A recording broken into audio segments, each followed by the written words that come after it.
Bharatiya Janata party सरकार सवालों के जवाब नहीं देगी, जनता के सामान्य सवालों का जवाब नहीं देगी। पत्रकार अगर उनसे सीधा और सरल सवाल भी करेगा तो उनसे कहा जाएगा बहस मत करो, उनसे कहा जाएगा हम दृढ़ता से आपके सवाल का जवाब नहीं देंगे। और आप जानते हैं ये सब कौन कर रहा है? देश के गृह मंत्री अमित शाह। और सबसे बड़ी बात, राहुल गांधी के खिलाफ लगातार गालियां दी जा रही हैं, उनका अपमान किया जा रहा है। मगर अगर बात वहीं तक सीमित होती तो बात समझ आती। अब राहुल गांधी के खिलाफ भाजपा के नेता आए दिन हिंसक बयान दे रहे हैं, उनके खिलाफ हिंसा बढ़ाने को लेकर बयान दे रहे हैं। और जब गृह मंत्री अमित शाह को इस बारे में सवाल पूछा जाता है तो वो उस सवाल को भी टाल जाते हैं। राहुल गांधी उनके लिए अहम नहीं है। हालांकि राहुल गांधी नेता विपक्ष हैं और उनकी सुरक्षा की जिम्मेदारी भी इसी सरकार की है। मगर देखिएगा, मणिपुर जो पिछले 1.5 साल से जल रहा है, उस पर देश के गृह मंत्री अमित शाह के तेवर। जी हां, अमित शाह जो महाराष्ट्र जा सकते हैं भाजपा गठबंधन के संकट के समाधान के लिए, मगर जब मणिपुर पे इनसे सवाल पूछा जाता है कि प्रधानमंत्री मणिपुर कब जाएंगे, तो पहले तो वो कहते हैं कि आपको बता दिया जाएगा। और जब पत्रकार फिर सवाल पूछता है तो अमित शाह कहते हैं ये बहस करने की जगह नहीं है। देखिए क्या हुआ था। ऐसा कुछ है कि prime minister Modi ji Manipur visit करेंगे? और सेकंड, चीफ मिनिस्टर अभी भी कंटिन्यू कर रहे हैं। सर, चीफ मिनिस्टर अभी भी कंटिन्यू कर रहे हैं इतना वायलेंस के बाद भी। आप कुछ प्लान है करने का मणिपुर का? सवाल कर सकते हैं, बहस नहीं कर सकते। 100 दिन पूरे हुए हैं भाजपा सरकार के दोस्तों, और तेवर देखिए। यह बहस करने की जगह नहीं है। और कल एक बार नहीं कई बार ऐसा हुआ जब अमित शाह से सवाल पूछे गए और अमित शाह के पास जवाब नहीं थे, उल्टा उनके तेवर जो थे वो खासे उग्र थे। उनसे यह भी पूछा गया कि राहुल गांधी के बारे में आप ही के पार्टी के नेता सांसद ने आतंकवादी शब्द का इस्तेमाल किया था, रवनीत बिट्टू। अमित शाह कहते हैं यहां पर राजनीति की चर्चा नहीं की जाएगी। और जब पत्रकार फिर पूछता है तो वो गुस्से में कहते हैं मैं इस सवाल का जवाब दृढ़ता से नहीं दूंगा। सुनिए उन्होंने क्या कहा था। केंद्रीय मंत्री रवनीत बिट्टू जी ने प्रतिपक्ष के नेता राहुल गांधी को आतंक। आप पॉलिटिकल सवाल की दिशा में न जाइए, मैं दृढ़ता से नहीं जवाब दूंगा। बार बार कहना पड़े अच्छा नहीं लगता है। मैं अमित शाह जी से पूछना चाहता हूं, अमित जी इसमें दृढ़ता, साहस, शौर्य कहां से आ गया? आपके पार्टी के नेता लगातार राहुल गांधी के खिलाफ भीड़ खड़ी कर रहे हैं। रवनीत बिट्टू का बयान आपके सामने, सुनिए रवनीत बिट्टू ने क्या कहा था। जो देश के दुश्मन को बारूद गोली हर टाइम मारने की कोशिश करते हैं, उड़ाने की कोशिश करते हैं, जहाजों को, ट्रेन को, रोड को, जब वो लोग राहुल गांधी की सपोर्ट में आ गए, आप अंदाजा लगा लीजिए राहुल गांधी खुद देश के नंबर 1 टेररिस्ट, अगर किसी को मेरे ख्याल से किस पे इनाम होना चाहिए पकड़ने के लिए, या देश का सबसे बड़ा दुश्मन जो जिसको लाना चाहिए एजेंसीज को, वो आज राहुल गांधी है। बात यहां नहीं रुकती है दोस्तों, ये तो रवनीत बिट्टू थे। अब सुनिए, उत्तर प्रदेश सरकार में मंत्री हैं रघुराज सिंह। उन्होंने न सिर्फ राहुल गांधी को आतंकवादी नंबर 1 बताया, बल्कि उनके पूरे परिवार को और उनके बारे में आपत्तिजनक बात कही है। सुनिए रघुराज क्या कह रहे हैं। राहुल गांधी इस देश का नंबर प्रथम आतंकवादी है क्योंकि वो इस देश को डिवाइड एंड रूल, अंग्रेज मर गए औलाद छोड़ गए, अंग्रेज मर गए औलाद छोड़ गए, तो इनका ना तो कोई धर्म है, ना ईसाई धर्म है। बाप थे मुस्लिम, बाबा थे मुस्लिम, बाप फिर क्रिश्चियन हो गए, क्रिश्चियन की से शादी करी, तो ना ये मुसलमान रहे, ना हिंदू रहे, ना क्रिश्चियन रहे, ना सिख हुए। ये तो ऐसी 5वीं जाति बन गई है। ये इनको किसी के साथ कोई सरोकार नहीं है, हिंदुस्तान से इनको कोई लेना देना नहीं है। हिंदुस्तान को लुटेरे के रूप में लूटने के लिए आए इटली से लोग, तो इसलिए ये नंबर 1 आतंकवादी है। अमित शाह इन सवालों के जवाब नहीं देंगे। मानो एक टूल किट थमा दिया है भाजपा के हाथों में और हर भाजपा का नेता इसी तरह से राहुल गांधी पर निशाना साध रहा है। आपकी स्क्रीन पर यह है एकनाथ शिंदे शिवसेना फैक्शन के विधायक संजय गायकवाड़। मैं आपको बताना चाहता हूं यह क्या कह रहे हैं आपके स्क्रीन पर। कांग्रेस के नेता राहुल गांधी ने विदेश में जाकर मेरे देश का आरक्षण खत्म करना है, इस तरह का जो बयान दिया है, मतलब कांग्रेस का असली चेहरा सामने आ गया है। लोकसभा चुनाव में झूठ बोलकर कि संविधान खतरे में है वोट लिया और आज वो आरक्षण खत्म करने की भाषा बोल रहे हैं। मतलब 100% उनको आदिवासी का, पिछड़ों का, सबका आरक्षण खत्म करना है। इस राहुल गांधी ने ये जो शब्द बोले हैं, मेरी अपील है कि जो राहुल गांधी की जीभ काटेगा उसको मैं 11 लाख रुपए का इनाम दूंगा। जीभ काटने पर 11 लाख रुपए का इनाम। बुल्ढाना पुलिस के सामने कांग्रेस के नेता पहुंचते हैं, प्रदर्शन करते हैं, तब जाकर बुल्ढाना पुलिस एफआईआर दर्ज करती है। मगर जब मैं टूल किट शब्द का इस्तेमाल कर रहा हूं तो क्या मैं गलत शब्द का इस्तेमाल कर रहा हूं दोस्तों? बताइए। लगातार एक के बाद एक भाजपा का नेता इस तरह के भड़काऊ बयान दे रहा है। आपको याद होगा तरविंदर सिंह मारवा, पूर्व विधायक भाजपा, उनका बयान था, राहुल गांधी जो हाल तुम्हारी दादी का हुआ था वही हाल तुम्हारा कर दिया जाएगा। ये पार्टी के नेता हैं, ये पार्टी के सदस्य हैं, एक के बाद एक ये लोग इस तरह के बयानात दे रहे हैं।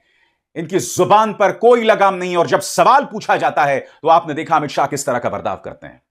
और दूसरी तरफ इत्तेफाकन प्रधानमंत्री का जन्मदिन था, 100 दिन भी पूरे हो रहे थे और प्रधानमंत्री का जन्मदिन भी था, और प्रधानमंत्री से कोई सवाल नहीं पूछा गया। मीडिया ने किस तरह की कवरेज की मैं आपको बतलाना चाहता हूं, मगर मैं आपके सामने एक बात रखना चाहता हूं। एक तरफ राहुल गांधी के खिलाफ भीड़ खड़ी की जा रही है, हिंसक बयान दिए जा रहे हैं, और दूसरी तरफ प्रधानमंत्री कहते हैं मेरा मजाक बनाया जा रहा है। प्रधानमंत्री, आपको यह विक्टिम कार्ड खेलना छोड़ना पड़ेगा। आप अपनी तुलना राहुल गांधी से नहीं कर सकते हैं। आप ही के पार्टी के नेता उनसे जान से मारने की धमकी दे रहे हैं, खुलकर कह रहे हैं, उन्हें आतंकवादी बता रहे हैं। अगर आपके बारे में कभी भी कोई शब्द कहता है तो सीधे पुलिस उन्हें गिरफ्तार कर लेती है। रवनीत बिट्टू के खिलाफ कोई कार्रवाई होगी? तरविंदर मारवा के खिलाफ कोई कार्रवाई होगी? एकनाथ शिंदे के जो विधायक हैं उनके खिलाफ कोई कार्रवाई होगी? ये सवालात हैं प्रधानमंत्री, आप बच नहीं सकते हैं। प्रधानमंत्री क्या कह रहे थे? मेरा मजाक उड़ाया जा रहा है, खुद सुनिए। और आपने देखा होगा पिछले 100 दिन में न जाने कैसी कैसी बातें होने लगी। इस दौरान मेरा मजाक उड़ाने लगे।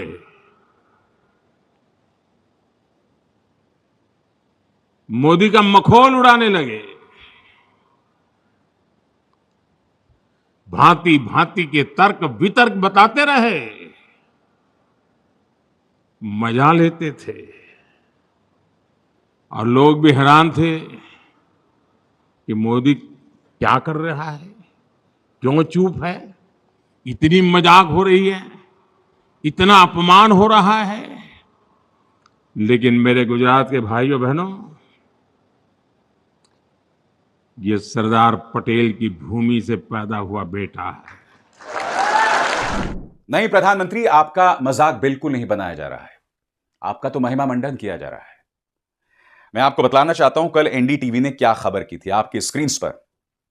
यह एनडीटीवी इंडिया की जुबान है। एक जमाने में यह चैनल सत्ता से सवाल किया करता था। अगर इस तरह की कोई खबर आती थी तो उस पर तंज कसा करता था। अब देखिए क्या हालत हो गई है। खबर क्या है मैं आपको बताता हूं।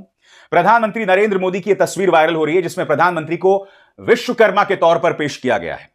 खबर क्या कह रही है? प्रधानमंत्री मोदी आधुनिक भारत के विश्वकर्मा हैं। आज विश्वकर्मा पूजा भी है और प्रधानमंत्री मोदी का जन्मदिन भी। इसलिए पटना के वेद स्कूल में बीजेपी कार्यकर्ताओं ने प्रधानमंत्री मोदी की तस्वीर को भगवान विश्वकर्मा के रूप में बनाया और दूध से अभिषेक भी किया। कार्यकर्ताओं ने बताया कि प्रधानमंत्री मोदी आधुनिक भारत के विश्वकर्मा हैं और देश का पूरी दुनिया में नाम बढ़ाया है। जाहिर सी बात है दोस्तों, इस पर कांग्रेस ने उग्र तेवर अपनाए हैं। कांग्रेस की नेता सुप्रिया श्रीनेत ने इस पर क्या बयान दिया आपकी स्क्रीन पर। सुप्रिया कहती हैं, हिंदू धर्म में मान्यता है कि ब्रह्मा जी ने सृष्टि की संरचना की, जिसके बाद उसे सजाने संवारने का काम भगवान विश्वकर्मा जी ने किया। उनका यह तिरस्कार, हमारे भगवान, हमारी श्रद्धा, हमारी आस्था के साथ इस तरह का भद्दा भौंडा खिलवाड़ करने वाले अंधभक्त हिंदू तो नहीं हो सकते, ढोंगी हैं। प्रधानमंत्री आप बताइए ना, आपका मजाक कौन बना रहा है? राहुल गांधी बना रहे हैं या इस तरह की भाजपा के कार्यकर्ता जो आपको विश्वकर्मा के तौर पर पेश कर रहे हैं? बात यहां नहीं रुकती है दोस्तों। मैं आपको बतलाना चाहता हूं पिछले 2-3 सालों में प्रधानमंत्री नरेंद्र मोदी के जन्मदिन पर क्या किया जा रहा था। यहां पर मैं एनडीटीवी का जिक्र फिर करना चाहूंगा दोस्तों। एक जमाने में सत्ता से सवाल पूछने वाला, मगर अब देखिए प्रधानमंत्री नरेंद्र मोदी के जन्मदिन पर इन्होंने प्रधानमंत्री की किस तरह से बढ़ाई की। ये देखिए पहली खबर, प्रधानमंत्री की इस तस्वीर के साथ जिम में है प्रधानमंत्री।